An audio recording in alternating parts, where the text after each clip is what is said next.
Hello everyone, my name is Abby Rojas, and for my final presentation, I did it on Broca's aphasia.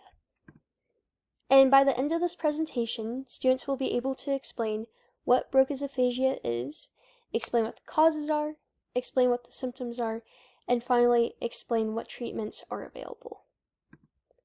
So what is Broca's aphasia?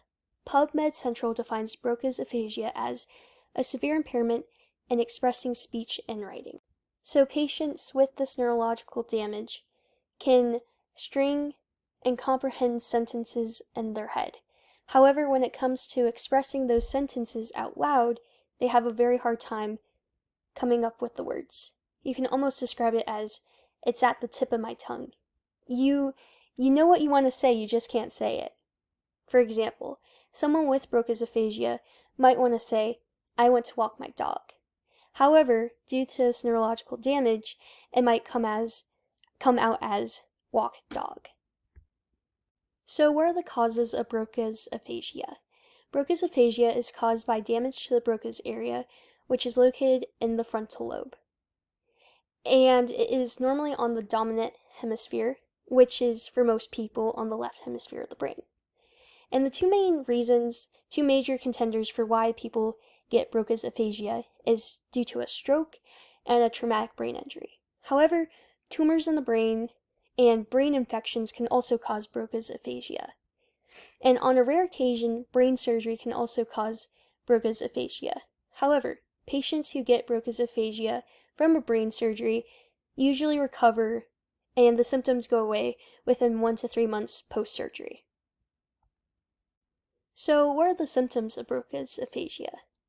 People with Broca's aphasia have a difficult time forming sentences, and they also have repetition of the same word multiple times. They also have difficulty repeating words or phrases that are told to them.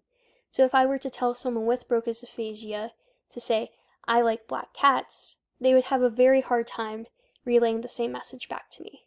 They also have a hard time using correct words.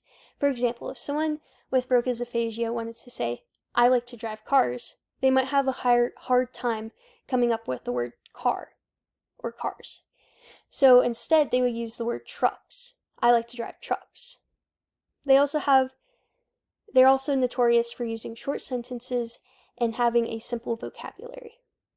And individuals with Broca's aphasia who got it from a stroke can also suffer from facial weakness or paralysis and weakness on one side of the body. So the prevalence rate for Broca's aphasia is very hard to find. This is because Broca's aphasia is a subset of aphasia. However, I was able to find a study who did a study on people who suffered a stroke and developed Broca's aphasia, and that study found that 28.3% of individuals who suffered a stroke developed Broca's aphasia. And in general, 180,000 cases of aphasia are diagnosed every year in the United States, and 1 in 272 Americans suffer from aphasia. And 25 to 40% of stroke survivors develop aphasia regardless of their age.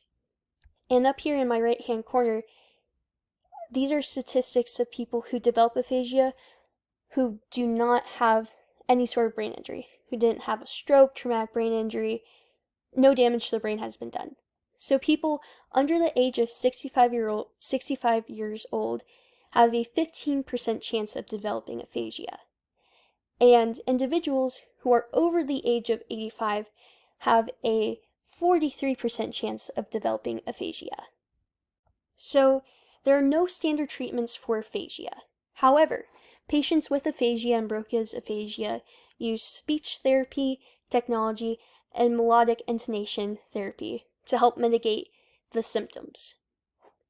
For technology, patients with aphasia will use a tablet with text-to-speech applications to help communicate easier. And melodic intonation therapy is very interesting. The therapist will sit one-on-one with a patient with a type of aphasia, and they will hum a melody and also tap a rhythm, and then connect a phrase to that melody. This helps the patient remember the phrase or sentence better. And on the next slide, I have an example of this.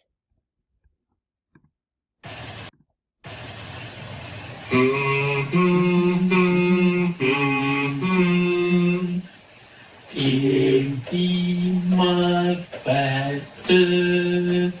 It'd be much better. So as you can see, the therapist hums and taps to the melody of the phrase, "Give me my sweatshirt." And you can see it helps the patient with aphasia say it a little bit easier. Oh, my bad. And here's my works cited. Thank you guys, and I hope you learned something new.